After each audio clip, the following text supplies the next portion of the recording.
Olá, sejam bem-vindos a mais uma videoaula. Esperamos que as discussões da disciplina Educadores e Educandos Tempos Históricos estejam conferindo significado ao seu fazer na escola.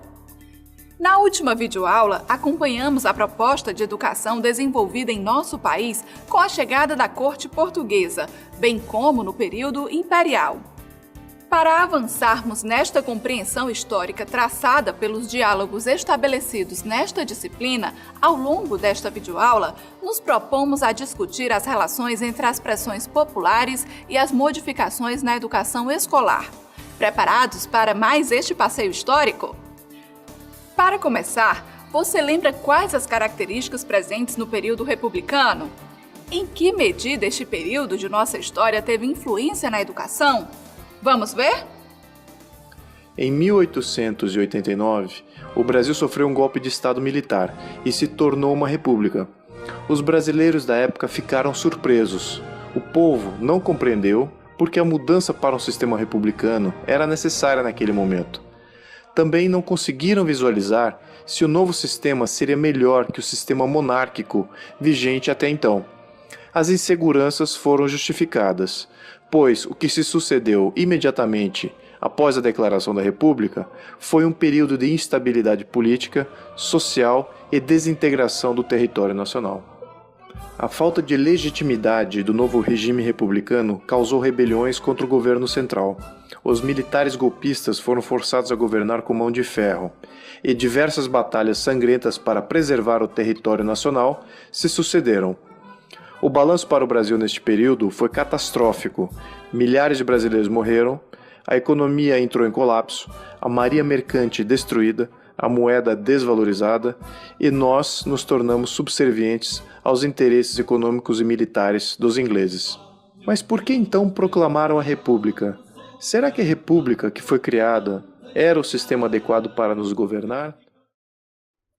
Como você viu, com a República, esperava-se alcançar a ordem e o progresso em meio a tantas desigualdades, privilégios de poucos, concentração de riquezas e milhares de trabalhadores distantes das condições básicas de sobrevivência. No entanto, após a promulgação da República, nossa sociedade permaneceu com as características estruturais anteriores. O cenário era constituído por uma população negra, livre e sem destino, e por uma visão de manutenção da grande propriedade rural, e de que as mulheres não necessitavam frequentar as escolas e os espaços públicos, além do analfabetismo geral de adultos e de crianças e da infância abandonada.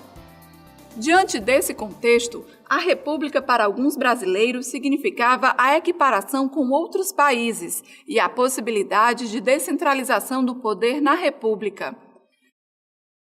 Para outros analfabetos e trabalhadores, não era possível compreender o que significava, pois eles haviam sido excluídos pela própria estrutura econômica e social do acesso aos bens e direitos elementares de sobrevivência e do direito ao conhecimento e à cultura que os capacitassem para compreender.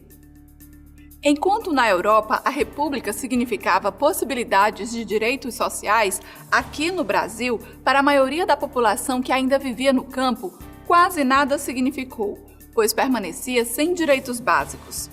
Além disso, durante os primeiros anos da República, nosso atraso industrial era justificado pela pouca educação escolar. Alguns diziam que a ignorância da população gerava rebeliões, motins e desordem social. Foi nesse cenário que a educação pública passou a ser compreendida como redentora de todos os males sociais.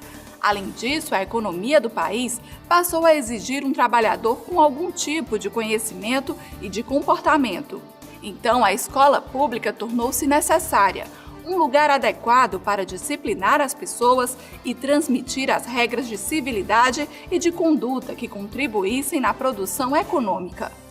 As funções da escola pública seriam então determinadas por meio do modelo de homens e de mulheres que se desejaria para uma sociedade capitalista de classes. Portanto, coube às escolas, entre outras instituições, selecionar, hierarquizar e classificar aqueles que tinham aptidão para as atividades de comando. Outros, considerados incapazes de aprender, deveriam ser encaminhados para tarefas manuais e inferiores. O fato é que as alterações advindas da indústria, do comércio e da utilização de produtos importados, da lavoura de café, produzido, transportado e exportado, das diferentes formas de contratação de trabalhadores, revelaram uma nova realidade. Nesse cenário, era preciso saber ler e escrever, tirar os documentos, registrar os filhos, assinar o nome e andar nas cidades. Aqueles que viam a escola bem distante tiveram que correr, do contrário, restariam os trabalhos rudes, braçais e manuais. Para os afortunados, economicamente, caberia administrar, comandar e controlar a fortuna, o patrimônio familiar. Afirmava-se, portanto, a divisão entre classes sociais, legitimando a separação entre os que elaboram e os que executam as práticas sociais. Assim, a escola pública funcionava como instrumento de manutenção de privilégios de poucos, as elites proprietárias de terras, e das desigualdades de classe, de gênero e de sexo. É verdade que a formação escolar e moral que os filhos das elites recebiam nessas escolas os colocavam em melhores condições que a maioria. Tendo em vista a condução que estava tomando a educação em nosso país, foram organizados manifestos que conferiram discussões significativas para os profissionais da educação. O primeiro, chamado de Manifesto dos Pioneiros da Educação Nova, escrito em 1932 e assinado por 26 signatários, e o segundo, mais uma vez convocados, Manifesto ao Povo e ao Governo, publicado em 1959. O Manifesto dos Pioneiros da Escola Nova, documento redigido por Fernando de Azevedo em 1932, representou a tomada de posição dos intelectuais liberais no movimento em que propuseram a reconstrução educacional no Brasil, estabelecendo princípios norteadores: universalização da educação, laicidade, gratuidade, obrigatoriedade, coeducação, descentralização, formação universitária para professores, educação pragmática e utilitária e espírito científico nas investigações. Os pioneiros defendiam a educação pública como função do Estado. O segundo manifesto, mais uma vez convocados, dirigido ao povo e ao governo, é um documento assinado por 164 intelectuais que tomaram posição de luta em defesa da escola pública para todos e trouxeram à tona os conflitos entre os liberais e católicos, ou seja, entre aqueles que defendiam a escola pública e aqueles que defendiam a escola privada. Nesse manifesto, os educadores reafirmam a educação pública, gratuita, liberal, sem distinção de classes, raças e de crenças, apoiada nos valores democráticos de liberdade, de solidariedade, de cooperação, de justiça, de cidadania, de igualdade, de respeito, de tolerância e de convivência com a diversidade étnico-cultural. Uma educação voltada para o trabalho e o desenvolvimento econômico.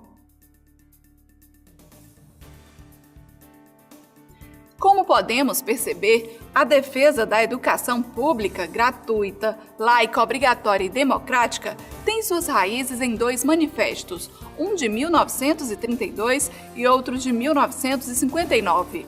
Conhecer um pouco mais sobre os pontos abordados nesta aula tem sua importância para que possamos compreender um pouco mais sobre a constituição de nossa história, enquanto alunos e educadores. Chegamos ao final de nossa aula. Que tal relembrarmos o que aprendemos? Ao longo das discussões desta videoaula, você viu que a República herdou grande número de analfabetos, poucas escolas primárias e secundárias, poucos recursos financeiros e pressões populares. Os governos tinham um discurso de modernização da sociedade por meio da educação, que nos tirasse do atraso cultural e industrial e impulsionasse o país para a vida urbana e industrial.